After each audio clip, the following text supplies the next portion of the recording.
Solidarity forever.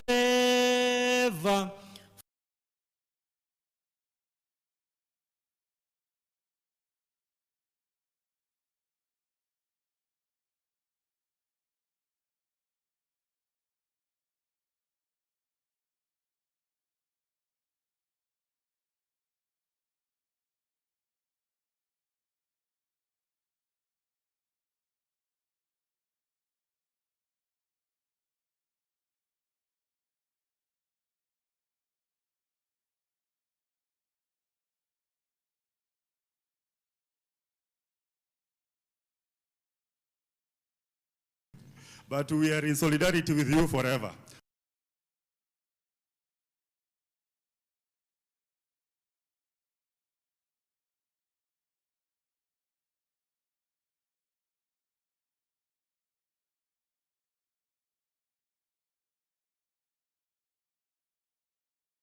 It is what binds our lives together.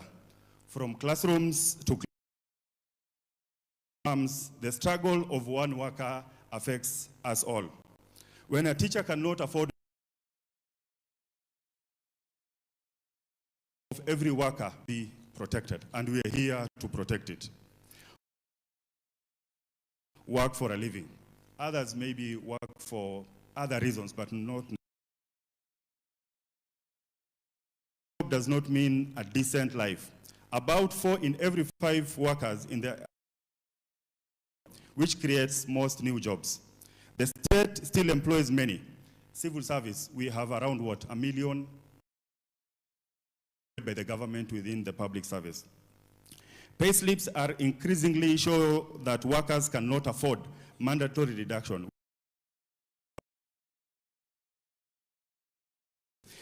This removes almost 45%.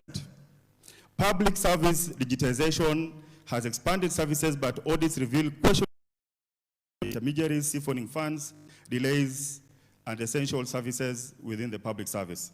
Labor migration continues, leaving workers seeking to work abroad. And this is mostly driven by Your Excellency. Workers are not hopeless. If there are 5 million Kenyans who have a payslip, let that be a decision that will be on the ballot. Let the worker define their own. If they are properly organized, like we are doing, and informed, they can their own hand. For the first time, Your Excellency, people don't politically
If we policy and the economic policy, if we're able to harmonize that, a system where no longer guarantees look at what...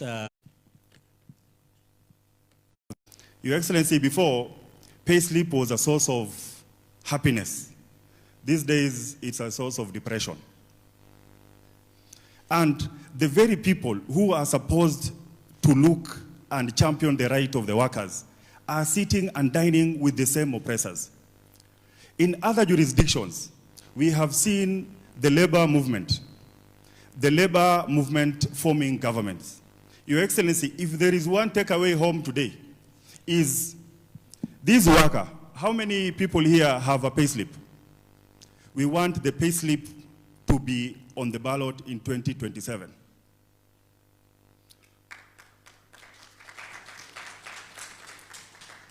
That decision to make amendments to the payslip. For the longest time, people who have been wearing suit and ties and professionals, they said they don't want to get involved in politics. Not knowing that politics is the very fundamental of our society. And people have been saying, for us in the labor movement, we don't want to politicize. Today, we want to make the payslip a legal question, Your Excellency. We have a lot of deductions that were not there in the previous administration.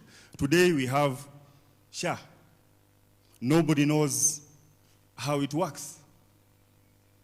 The payslip has been shrinking, but everything around the payslip has been increasing.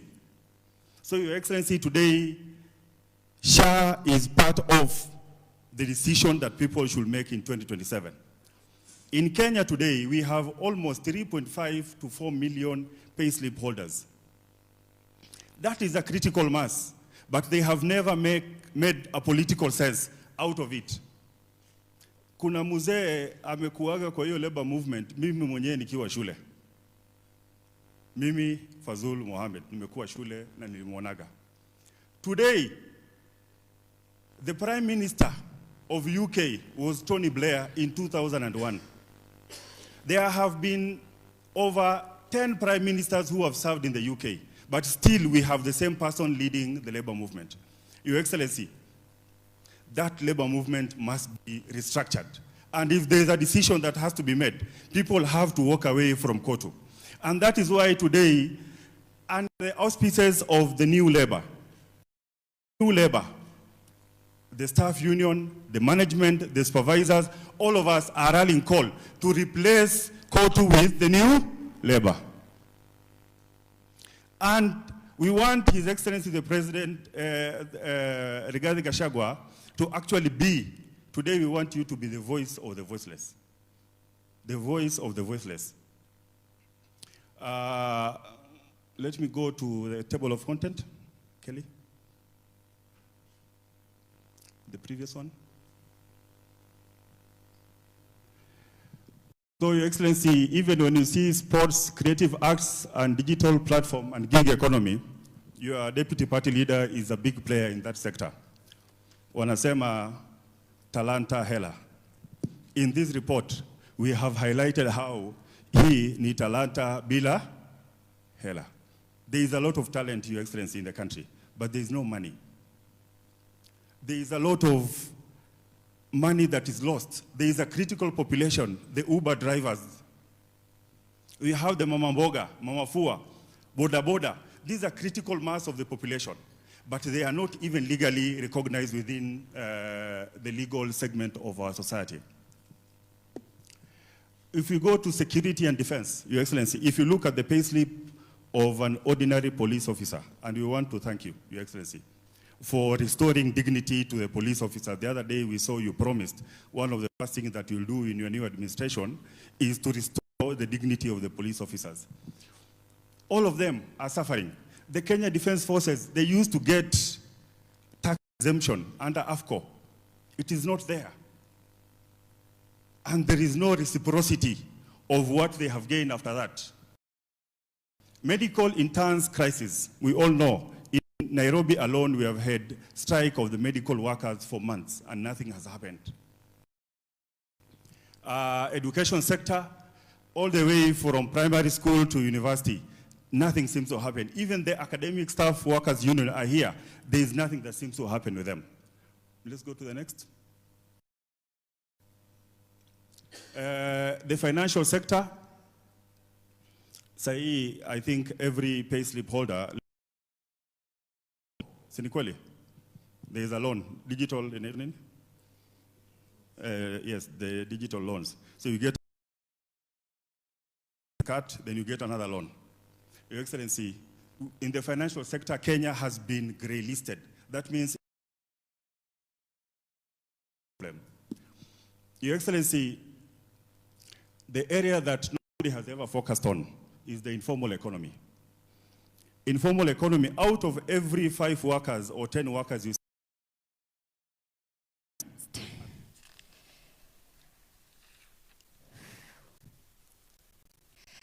our hospital must capacitated and survived, expanded, instead made a bureaucracy cruelty. Oh God. These creeds are not abstract policy brief. They are the daily reality that strips dignity from people who have done everything expected of them. Work hard, pay dues, raise children, obey the law. Every Labor Day, promises are made, and every year the same streaks are returned with the same delays. I humbly request that before new promises are made, first implement the 6% wage increase you promised. These are not partisan demands, but the plea for the basic humanity. Let this letter prick the conscience of the state and anyone who reads it. Let even the coolest of heart be moved by the image of a worker denied the passion he earned. A child denied university because funding model mistakes sacrificed as wealth. A patient sent home to die slowly while hospital machines and budget gather dust. Leadership is measured by law, by how we protect the weakest when systems fail them. It leaks acts decisively. We will not only restore livelihood and trust, we will restore the dignity of work and reaffirm that Kenya is a country that keeps its promise. If we delay, the social contract will continue to fray and the price will be paid in ruined lives. I must pen off now because I'm tired. We are tired. We are asking not for charity but justice, fairness, and the honest implementation of endless promises. We demand action now so that when Kenyans ask what happened to their promises, they can get answers. Yes, answers backed with fact, not more promises. Yours sincerely, Coach Berin from AquaPro.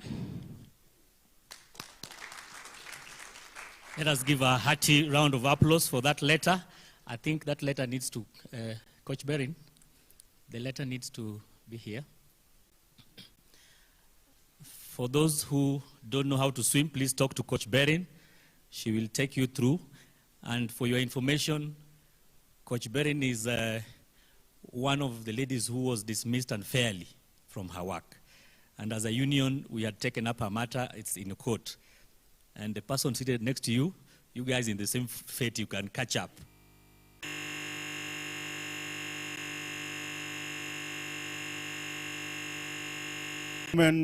Let us all stand up for a round of applause as I invite His Excellency Rigathi Gachagua. Your Excellency, karibu sana, and Coach Beryl, I come and hand it over to His Excellency.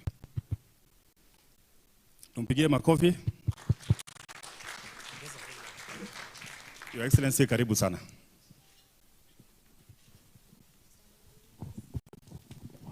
His Excellency now getting to the podium to receive that letter from our coach. She shared her tribulations, what she's gone through as a worker, hardworking Kenyans doing the best to fly the Kenyan flag high.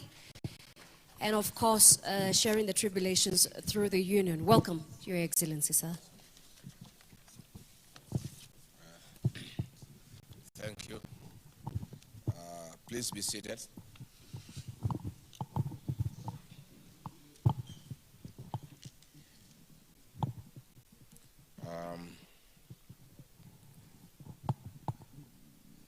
Invited guests and patriotic Kenyans,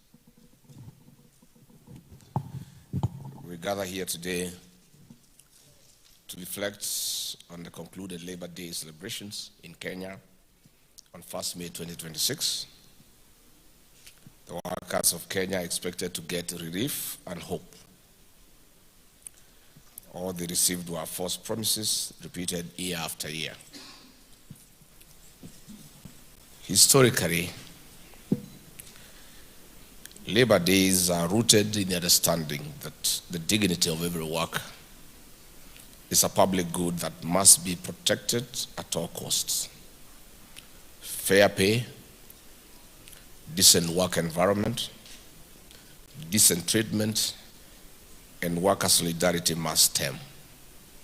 The struggles of one of us are the struggles of all of us. Unfortunately, here in Kenya, most of the workers are on their own. We have a labor union led by a Secretary General, sorry to say, a professional broker who dines with every government in power for his selfish interests. On 1st May 2026, when he should have agitated for the rights of the Kenyan worker, he was seen dancing very happily with the oppressors shouting "two term." What a shame. I have nothing against dancing. I love dancing myself. But I believe dancing is an act of happiness. So how one gets the temerity, the courage to dance when the people you lead are crying, they are in anguish, shocks all of us. More than 20 million Kenyans wake up every morning and go to work. These great and patriotic Kenyans, for far too long, have remained unheard. To many of them, a job does not mean a decent life. This is not born of any personal failure of their own, but the result of policy choices, a pure creation of a regime that cares not. The government and some labor unions like KOTU are busy creating 50 billionaires and 55 million poor Kenyans in a spat of 3.5 years. If you remember the late J.M. Kariuki, who was assassinated on the 2nd of March 1975, he talked of a country of 10 millionaires and 10 million beggars. 50 years down the line, we now have 50 billionaires and 55 million poor Kenyans and 1 trillionaire. You know him. Patriotic Kenyans, dear workers of Kenya, it is painfully worrying when about 500,000 teachers cannot access medical care and the functionalist SHA forced through their nose. A demotivated teacher is disastrous to the quality of learning in our schools. Who is speaking for the teachers? Where are the unions? Where is NAT? Where is Kupet? They are silent. They can't speak because their mouths are full. They are observing table manners that says when your mouth is full, you don't speak. They can't speak or they don't speak because their mouths are full. They are dining with the oppressor. When our police officers are subjected to this unhealthy SHA, we feel more insecure as a country and pity our men and women in uniform. Who is speaking for our men and women in uniform? When Gikomba, Githurai, Karioko, Kongea, Huruma, Lubao, or Lodwar markets go up in flames or die under heavy taxation, or a driver is deactivated from an Uber or a boat platform without recourse, it is their entire households that pay the price. Their families suffer irreparable pain. About 4 out of every 5 workers earn their living in the informal economy.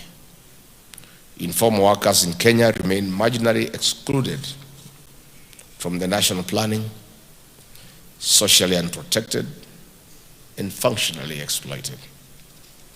Who hears the plight of Mama Fua, who most of the time is overworked and underpaid? Despite the 938,000 posts across government ministries, parastatals and county governments, the public wage bill takes up roughly 35% of the national revenue. Yet, despite this, too many households still struggle to pay rent, buy medicine, keep children in school, and plan for their future. The question is why? There was a time when the payslip meant something in this country. It held the dignity of the Kenyan, or the working Kenyan. It was evidence that you had shown up, done some work, and earned your keep. Today, the payslip does not show what you earn. It shows what you cannot afford. Between pay as you earn, SHA, NSSF, the housing levy, and other statutory deductions, between 30 to 45% of a worker's gross pay is gone before it ever reaches their hands. It makes matters worse. Were it not for the public outcry in the run-up to the 10th August 2027 elections, William Ruto intended to introduce the National Infrastructure Fund levy. This would have seen deductions on the workers' payslips rise up to 50% of their hard-earned pay. It is a matter he plans to revisit in the unfortunate event he secures a second term. Workers be forewarned. With a mutilated payslip by William Ruto, the Kenyan worker has been denied spending power in a historic high. No wonder the economy of our nation has dipped from 7.6% growth in 2021 to the current 4.6%. Numbers do not lie. I'm aware William Ruto is disputing these figures that have been released by a department in his own government. A department in his own government has released figures telling the people of Kenya how the economy is performing. And he is saying those numbers are a lie. I'm told that the guy in charge of that department will soon face the sack for daring to tell the people of Kenya the truth. Hata mkisema stima tutaendelea tu. Oh, great.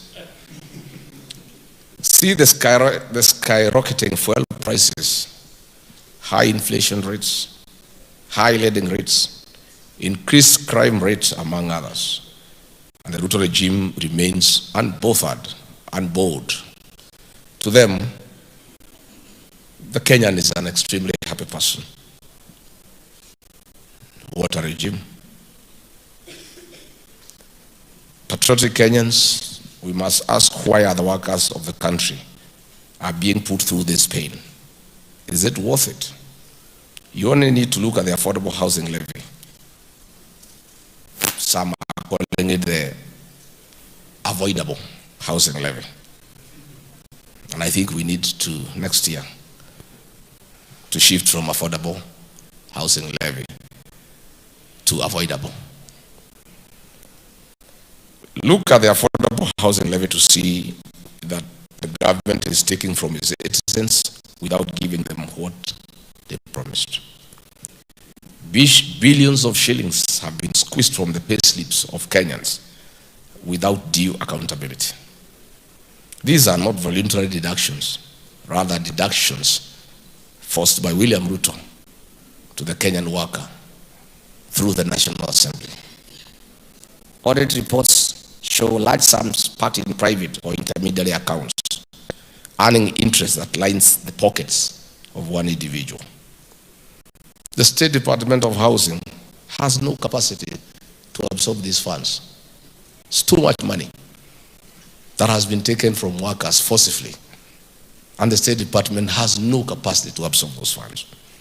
So these funds deducted from workers of Kenya are stashed in William Ruto's Sydian Bank that has exponentially grown to a level extraordinary. For instance, in the financial year 2022, deposits of this bank before Ruto bought it were only 25.4 billion. After he bought it in 2023, they increased by 9% to 27.6 billion, reflecting organic growth from the legacy retail and SME base. In 2024, William Ruto's deposits gotten forcibly from the Kenyan workers continued to accelerate and rose to 44 billion shillings, a jump of about 60.8% year on year as the bank began onboarding bigger institutional and government-linked accounts. In the 2025 financial year, the deposit base surged again by 6.29 to 63.0% to a whopping 72.3 billion, nearly tripling the ED 2023 level and leaving Sydian with roughly 1.8% of all the industry deposits, a shift largely attributed to a wave of new public sector deposit through conflict of interest and state capture. Even the county government of Nairobi have been forced to take their deposits to Sydian Bank. And by the way, Sydian Bank is on the third tier of the banking industry. The agreed policy of government is that all government funds should be put in tier 1. That is ABSA, Equity, Cooperative Bank, Standard, Cooperative. And most of these are government banks, so you want government money to be put in government banks so that the profit can benefit the Kenyan people. William Ruto has directed that all funds are taken to his bank, Sydian. It's the worst act of conflict of interest and state capture witnessed in the history of independent Kenya. And the victim, the Kenyan worker. And then the man who is supposed to fight for the workers is dancing happily before the oppressor, singing songs of praise, and the choir master or the praise and worship team of the king. Oh, you wonderful man. You've done so well for the Kenyan workers. We are so happy, we don't know what we could do without you. Never mind, you have deducted everything from us, we still love you. You are the best president ever, and you must get another term. We don't want to imagine how Kenya would be without you. The Kenyan workers love you. They may be crying here and there, but the love for you is undoubted. This level of sycophancy and praise worship is what the workers of Kenya must deal with very decisively. The consequences of financial misadventure on the Kenyan worker are immediate and painfully familiar. Families miss rent payments. Children are sent home from school for unpaid fees. Families have no meals on their table, while households delay or forego medical treatment because there is no money. Patriotic Kenyans, the affordable housing levy shows how a government can take from people without giving them what was promised. Since its inception in July 2023, the scheme has drawn significant resources from the public. There are real resources painfully raised from teachers, nurses, drivers, and other workers. For contributors, however, the levy often feels like just another automatic deduction. Money taken from payslips with no clear guarantee of a home, no clear timeline, and little feasible accountability. Similarly, the Morning Star, infamously known as the Social Health Authority, SHA, was sold to Kenyans as a path to universal health care. By August 2025, hospitals across this country had submitted claims totaling 98 billion Kenyan shillings. When you add the 33 billion uncleared arrears inherited from NHIF, the total debt is astronomical. And these failures are not restricted to our healthcare, but they have been infected our education and higher education systems as well. Public universities are carrying debts estimated between 67.8 billion to 72.4 billion Kenya shillings as of mid-2025. The new and failed higher educational funding model has disrupted access for more than 100,000 university students and left institutions with cash flow gaps. Students in our universities face uncertain times. Voices from our students and lecturers show that majority of students are going without a meal. The consequence is a cyclical industry action, strikes that interrupted learning, and a future workforce whose training and prospects are uncertain. A future workforce whose formation is being disrupted year after year by the same failures. We cannot discuss workers without addressing the informal sector. About 4 out of 5 workers earn their living in the informal economy. Informal work absorbs nearly all new jobs created annually, accounting for about 86% of new opportunities. It is the backbone of our everyday life. Take border riders, for instance. 2 million of them keep our cities moving and supporting shops, markets, and deliveries, generating roughly 660 billion Kenya shillings a year, about 4.4% of the GDP. Yet their work remains risky. It is just the first quarter of 2025.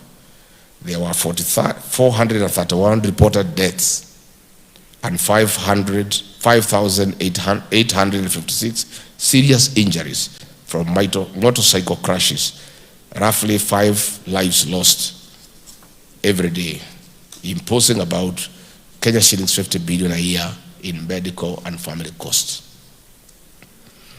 Likewise, Uber, Bolt, Wasili, Faras, Taxify, Little Cab drivers face their own challenges. Platforms take 20 to 25% in commissions. Many net under 100 shillings an hour off peak, despite 10 to 14 hours shifts, and a single unexplained deactivation can wipe out a family's income overnight. We have a world of a system that extracts the maximum amount of labor from a person while giving them the minimum power to protect themselves. This unfair pay is a modern day slavery. This is a system that causes children to miss school, workers failing to afford treatment, and families failing into debt. There must be justice for up workers. For instance, Uber alone has reported over 130,000 drivers in Nairobi and more than 1 billion riders annually, underscoring the density and economic importance of the platform ecosystem within a single metropolitan area. Our private sector is under pressure too.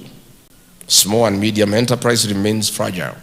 For instance, the private security industry, which employs more than 1.3 million guards through the 789 licensed security firms, face structural risks from proposals to substitute their services with National Youth Service personnel, a change that could displace thousands of workers and destabilize the entire sector without a clear transition plan. Patriotic Kenyans and workers, and there is labor migration, the job majoo phenomenon. The government tells us that between 300 and 500 Kenyans leave Kenya each week seeking work abroad. That is 15,600, 26,000 annually. Of course, you all know it's a lie. That kind of movement at the airport would have been noticed by everybody. It's another mirage. This is driven by a youth unemployment rate of 35% and a domestic economy that cannot absorb nearly 1 million new entrants each year. But what jobs do they go to do in these countries? The Kenyan workers in the Middle East are going through modern day slavery. They are distressed, they are abused, they are persecuted, they are dehumanized. Kenyans are being conscripted into Russian and Ukraine military without their consent. To date, we have thousands of Kenyans unaccounted for, others in dangerous war zone and indecent work as the Ruto regime demands that Kenyans clap their hands for them. Many Kenyans have lost their lives in the Russian war. Many parents are in anguish. They don't know where their children are. And we have a government that doesn't care. If any Kenyan must be taken to work anywhere in the world, let it be decent. Work with equal pay for equal work done. I want to assure the Kenyan worker and every Kenyan that we are in an unstoppable journey to bring back better our nation. We are on a course to restore the dignity of the Kenyan payslip and the Kenyan worker. Our workers must be happy again. Every Kenyan worker and every Kenyan for that matter deserves dignity and honor. Every Kenyan deserves to live a good life. And I must add that the Kenyan worker is in distress, feeling helpless, not knowing what to do, abandoned by the union leaders, oppressed by a government elected into office. And we have a lot of problems in families.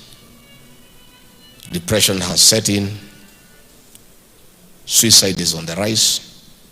Families are breaking up because of distress of the Kenyan worker after their pay slips have been raided by William Ruto. I want to give the Kenyan worker a message of hope this morning.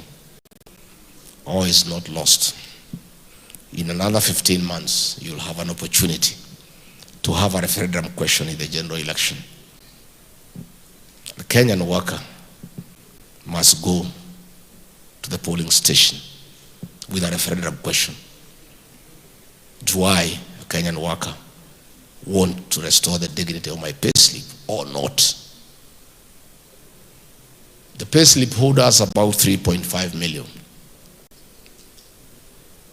From my own assessment, every payslip holder has a minimum influence of 2 other people. 2. So the worker plus the 2 is 10.5 million Kenyans.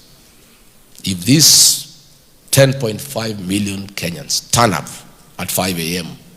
on 10th of August 2027, without many other questions, just having one question and make the election a referendum for the Kenyan worker and go to the ballot and ask, do I want to restore the dignity of my payslip, or do I want the oppressor to continue raiding my payslip and subjecting me to poverty and humiliation? The election will be over. 10.5 million Kenyans who turns up with a personal agenda, not ethnicity, not ideology, nothing, personal. This man has raided my payslip. I need to get rid of him and get somebody else who can restore the dignity of my payslip. I want to tell the Kenyan workers this morning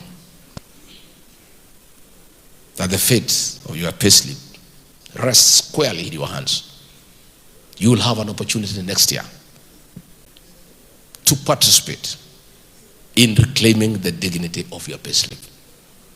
I want to ask all Kenyan workers, all payslip holders, to ensure they have registered as a voter and they have influenced and persuaded two others to do the same. The 10.5 million payslip holders and their friends and relatives will join the rest of Kenyans. Not just restoring the dignity of the payslip, but also restoring the Kenyan nation, creating good governance where there is accountability and transparency. So the ball is in the court of the Kenyan worker. You cannot continue crying as if you are helpless. You are not. Much as you are suffering indignity, much as you feel suffocated, you have a chance in another 14, 15 months to be an active participant in deciding your own fate and how you want to be governed and how you want your payslip to look like. Secondly, the people entrusted to speak for the Kenyan workers have abandoned them. The authorities of this world are a disgrace to the Kenyan worker.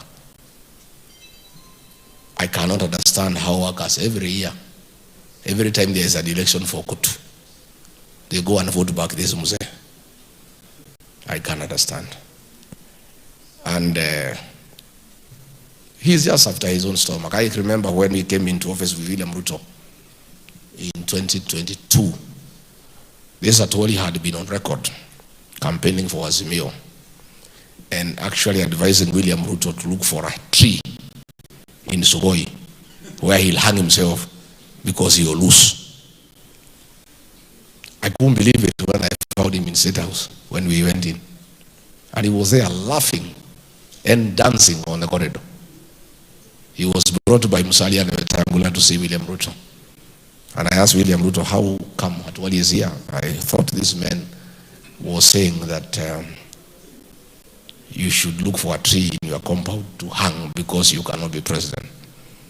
He laughed sheepishly and told me, Rigathi, you don't seem to understand this country. Every man has a price. He's Atwoli. He's a useless fellow. He just wants money. That's why he's here. And it has happened. He has abandoned the workers. He is now the lead praise singer of the William Ruto praise and worship team. He is the lead soloist. He sings with both bass and soprano. To praise a man who has made the lives of workers hell. To sing praises to a man who has impoverished Kenyan workers. To affirm a man who have made workers beggars in their own country. The workers of Kenya, since you seem to be unable to remove this man, my proposal to Kenyan workers is about time. We created another alternative organization to champion the rights of the Kenyan workers so that workers have a choice. They don't have to be in court. I want to urge you to start forming that body. I know William Ruto, through the Registrar of Trade Unions, will frustrate the registration of that organization. But again, mine is just to assure you, get your paperwork in order, get the members in order. Next year, in October, when we are in office, we shall register the new organization that will champion the interest of the Kenyan worker.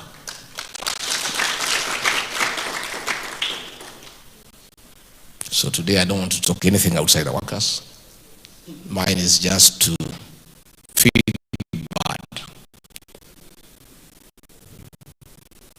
of the shame our country continue being subjected to internationally.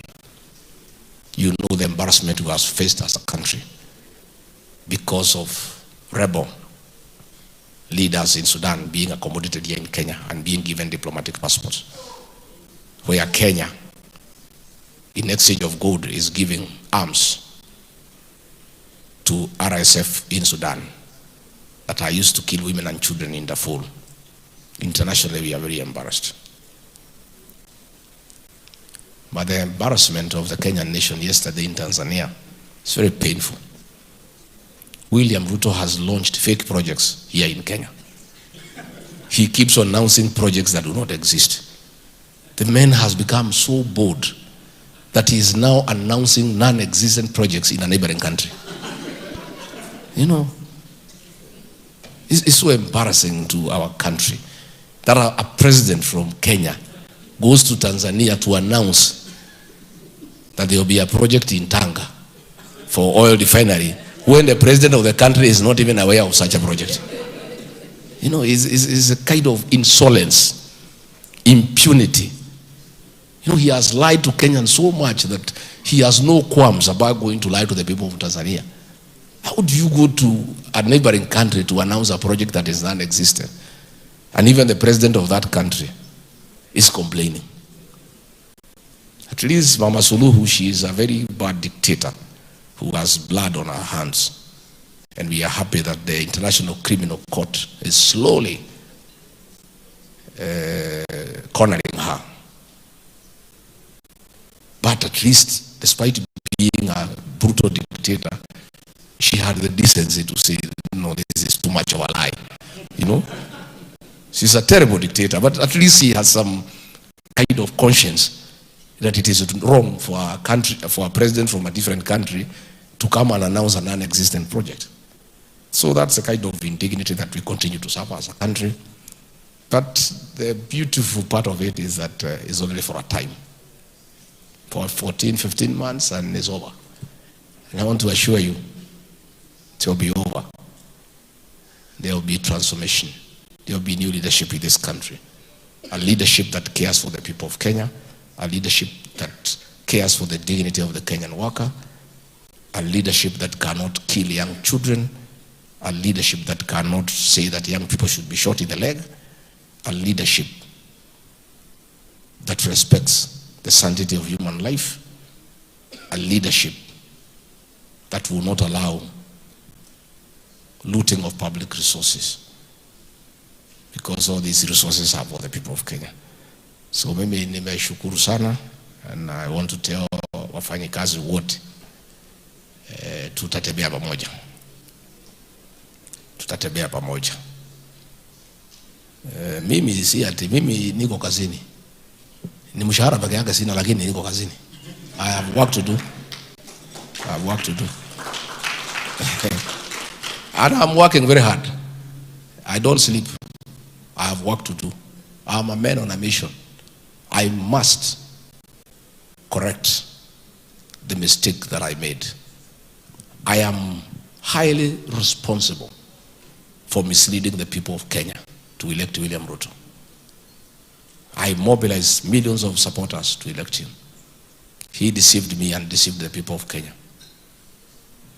I must therefore play an even bigger role in correcting the situation, because that is what fairness is all about.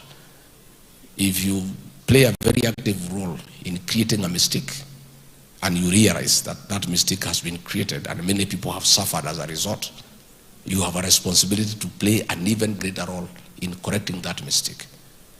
That's the kind of passion that I have, and a responsibility to the people of Kenya.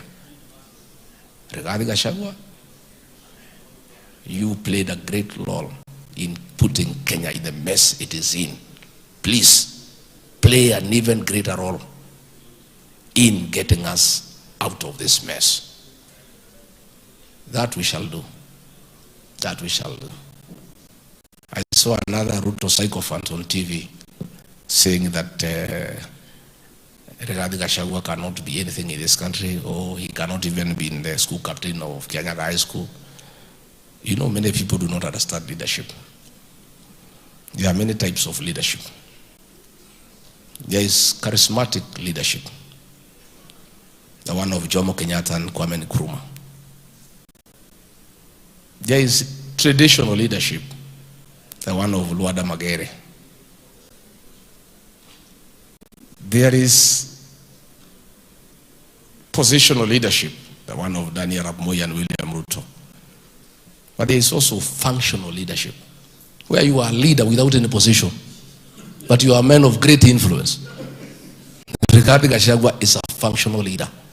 He requires no position to guide the people of Kenya in the right direction. I am a functional leader. Whether I have a position or not is immaterial, is totally irrelevant. I'll play my role in restoring this country without any position as a functional leader. And if you wanted to know what functional leadership is all about, look at the national conversation. In every meeting in Kenya, Rigathi Gachagua is subject of conversation. You cannot be nothing.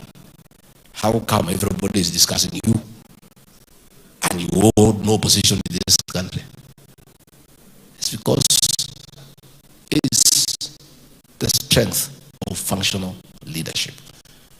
That's what we are, and that's how we shall help this country get back to sensible leadership and a functional democracy and a working economy and a strong, jovial, motivated workforce that I promise we shall give to the people of Kenya. Thank you very much. Mwenyezi Mungu ambariki. God bless every Kenyan worker. God bless Kenya. Asante, His Excellency, the Second Deputy President. Sasa ataelekea pale aweze kukata ribbon on the right hand side, where he will be joined by Mr. Fazul Mohammed na vile vile viongozi wengine waweze kukata ile ribbon, so that now we can officially we are ready for the countdown to launch the Kenya Labor Market and Workers Welfare Report. Launch atakata tu ribbon on a count of 5, 3, 4, 2, 1, and let's go. Launch, tutasonga nyuma kidogo ili tuweze kuona that official launch of the Kenya Labor Market and Worker Welfare. Pale wapiga picha, shangwe, vigelegele, tupige makofi. A wonderful job on accountability and supervising and ensuring the welfare. Wonderful, wonderful, wonderful job. Tutangoja kidogo baada ya kuchukua kitabu kile. Mr. Fazul Mohammed, Your Excellency, tutakuja kwa stage, tutasonga kwa stage, so that we are able to have a full display of the report. Your Excellency will be at the center. Viongozi wengine tutapanga right and left. The Kenyan workers, the coach bearing, tusonge karibu ili tuweze kumpa ripoti.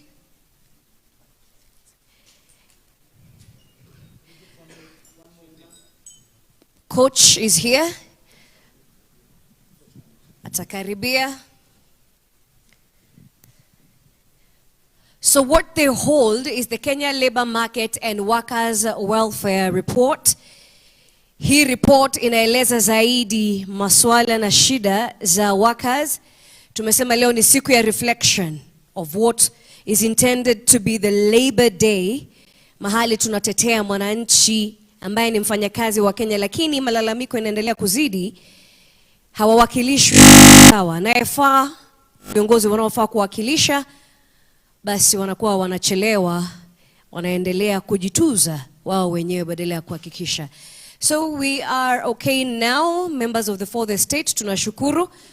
Viongozi sawa sawa, tutakuwa na wimbo wa national anthem where His Excellency and the leaders will remain up on.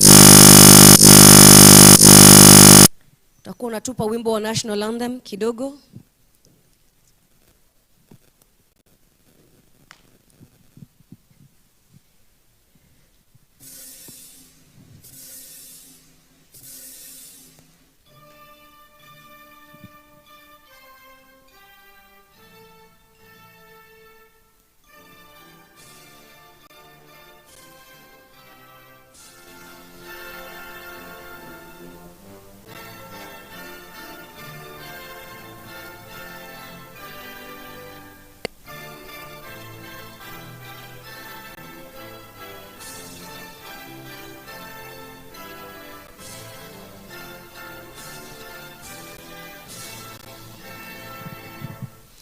Asante sana, basi tutamruhusu His Excellency. Tunaweza ondoka sasa kwa hiari tukiwa na shukran, tunapoendelea kuangazia the welfare of the Kenyan worker. Asante.